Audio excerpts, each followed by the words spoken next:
Hi, Dan Miller here. I want to talk about what I call the impact equation. So I want to talk a little bit about not only why we give, but how we give, how we're generous to others. I've got 3 examples here.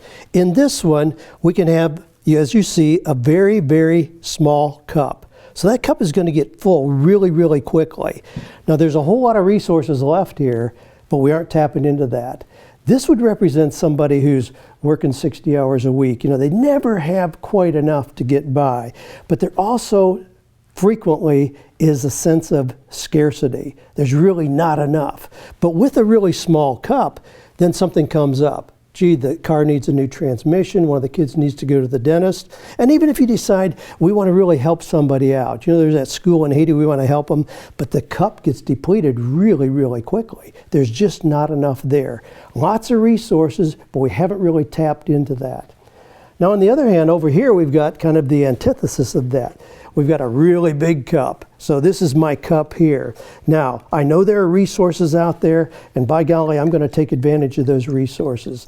Now, you know, part of that is to finance the Ferrari that I just got. And we got a pretty big house, really need maids and servants and gardeners around for that. And golly, we've got a 5-carat diamond that we just bought. Now, it's really too nice to wear. It's in the bank vault, but at least we own that sucker.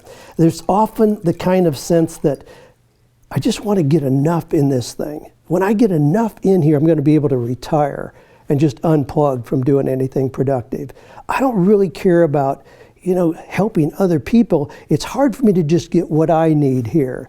So like over here, there's really never quite enough to go around. So I use all the resources that are available out there, and still my cup really isn't even full.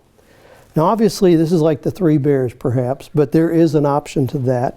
And I want to talk about that right here. That is an option where we have a cup sitting on top of a saucer, which is really significant.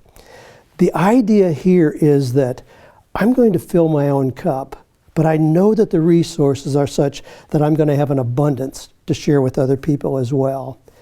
Now, I grew up as the son of a pastor, so I heard a lot about sacrificial giving. And a lot of times people spiritualize even this over here. You know, it's probably more godly to just have a little bit or to not have anything. But it comes from that sense of scarcity again, rather than abundance.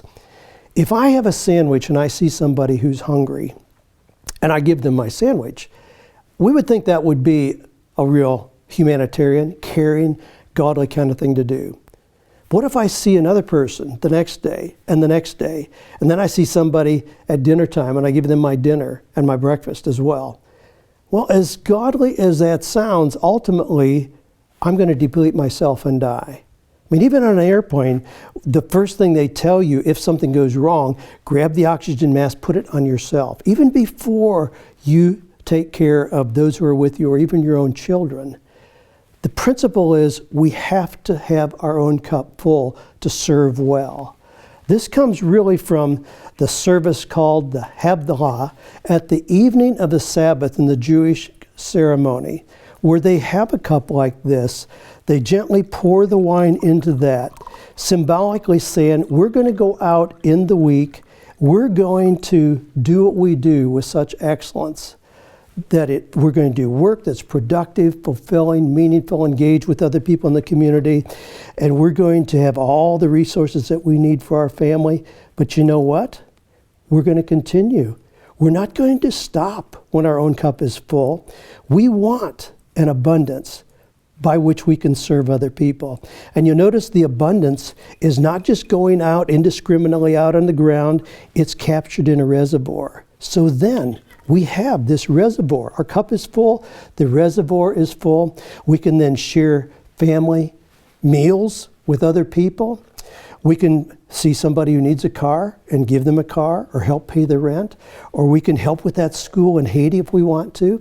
We can pick up the tab for another couple at a restaurant or pay for 5 cars back at the toll booth. All the joys of giving come from having a reservoir of abundance from which we can give, not to diminish what we need for our family and what we need to stay strong and vibrant ourselves, but out of the overflow to have that to share.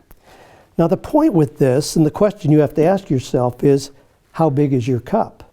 There's no set size. There's no dollar amount on the top of this cup right here that says you can have that and no more. That's 100% between you and God. You have to decide. But if your cup is so small that you always feel like there's not enough, there's just not enough to share with anybody else. It's just too hard. I'm working 60 hours a week. I don't have time to read good books, listen to podcasts. Maybe you need a bigger cup. On the other hand, if you have a cup like this and all the resources are just going in there and you never have anything to share with other people, really just concerned about getting more for yourself, maybe your cup's too big. This is what we want. Metaphorically speaking, I hope this has been helpful to you to understand the power of giving from a full cup.